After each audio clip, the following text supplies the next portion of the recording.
Dieter, this is a beautiful talk that you did today at ESCAP. I think the audience was really very interested.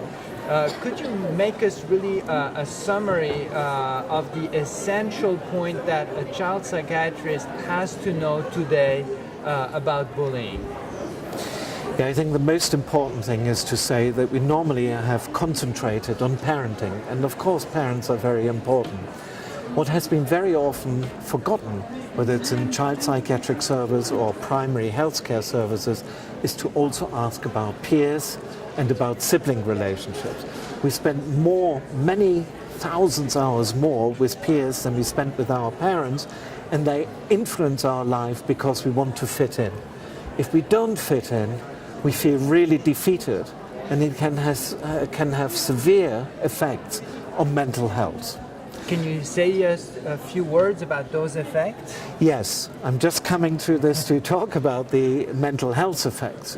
There are actually a variety of effects, and there's now convincing evidence that increases the risk of developing depression, clinical depression, anxiety disorder, increased self-harm, and suicide ideation, and actually suicide itself. Plus it has effect on the general health, like for example inflammation markers, which have been found in several studies. So there are clear negative effects, but it goes further into real life, like for example wealth, of how you look after your money, how you actually work together in teams, for example anxiety, rather resign from a job than trying to fight on in there or putting your point of view through. Finding niches, for example, working from home rather than working with others together. So it can have a whole lot of effects which we need to be aware of. But just when we're talking of mental health, can you tell us a bit more about the numbers, because they were really striking? Yes, I mean you find, for example, an increased risk for suicide or for self-harm, which are about 2.5 to 3 times increased risk, for psychotic disorders about 3 times increased risk, and for anxiety and depression more than doubling of the risk. So one of the things is, if you look at the high percentage of children that are bullied, like 20% to 25%, so it's 1 in 5 or 1 in 4, and then look at the total burden of depression, we found that the population attributable fraction, which basically means if you would do nothing else but just eradicate bullying, you could reduce the depression rate in adulthood by 29%. Could you give us some clues about how to identify those bullies? Well, we can identify very often the victims. Yeah? The victims very often withdraw. They often show psychosomatic problems, and the most important thing is that we have to speak to victims, because still, with all of the campaigns, about 40% of victims don't disclose.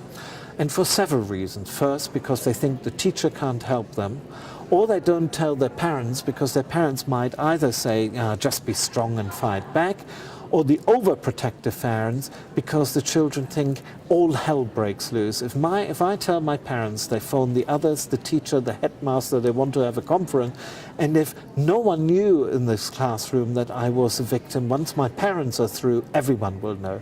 So both extremes is a problem. So we need to particularly help the children to be able to disclose that they're being victimized, that we can help. What about the bullies themselves, those guys who are creating victims? What could you say about them? Well, the pure bullies, it's a very interesting group. Some of them, actually, or most of them, don't self-identify. If you ask them about it, they call it, for example, in English you would say a little bit of banter. It was just fun. They're just a little bit harder in the game than they said, etc. So they don't self-identify because they're actually very callous. They don't see the problem in the other person. But they're very strategic. So they're very good in recognizing actually the emotions from others. A bully operates of finding weaknesses, which are often psychologically, starting crying, running away, etc. And they home in on an easy target. The second thing is having others to help them enhances their social dominance. And then the third thing is that their self protected because they think these are really cool, strong kids. And in adolescence, it means in the mating game or in dating, it means this is a cool guy who's really strong, this is a jock I want to be with, and do the things because actually everyone knows him and so on. And the same is true for girls. They work very much, the bullies work on which is called dual strategy. The first thing is that you enhance what you have, like look sexy, etc. But the second thing is get rid of competition. And that means, like, for example, spreading rumors, this is a slut who goes with everyone, this is someone who wouldn't want to be with, and so on. So they have a dual strategy. But the problem for intervention is, why do you want to change the strategy if it's so successful? So we really have to develop new strategies, and one of these might be to get pro-social behavior which gives bullies dominance. Partly this happens already in sport, to be the sport captain and so on, but it also would have to happen with more pro-social activities in schools where there can be leaders. Is there anything specific about cyberbullying, or does it come back pretty much to traditional bullying?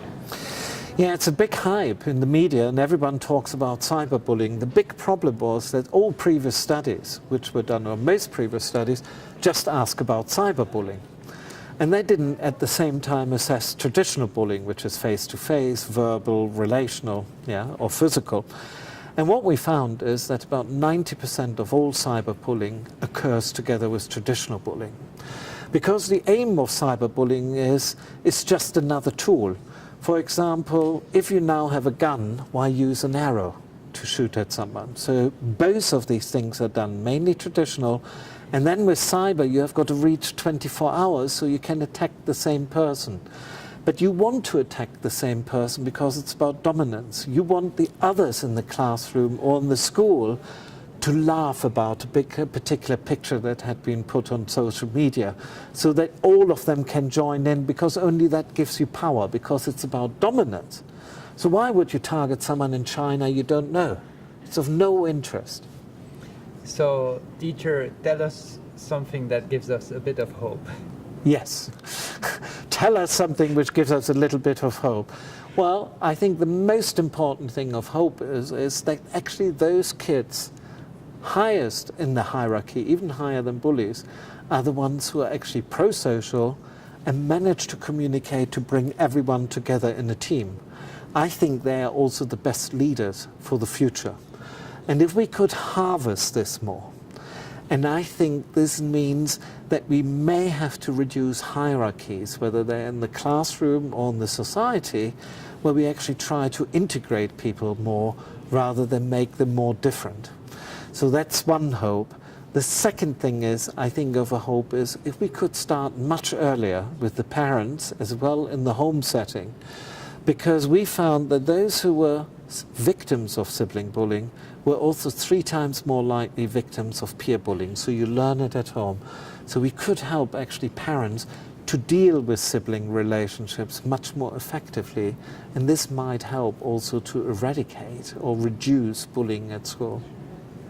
Dieter, thank you so much for your presence at ESCAP and your generosity. Thank you. You're welcome.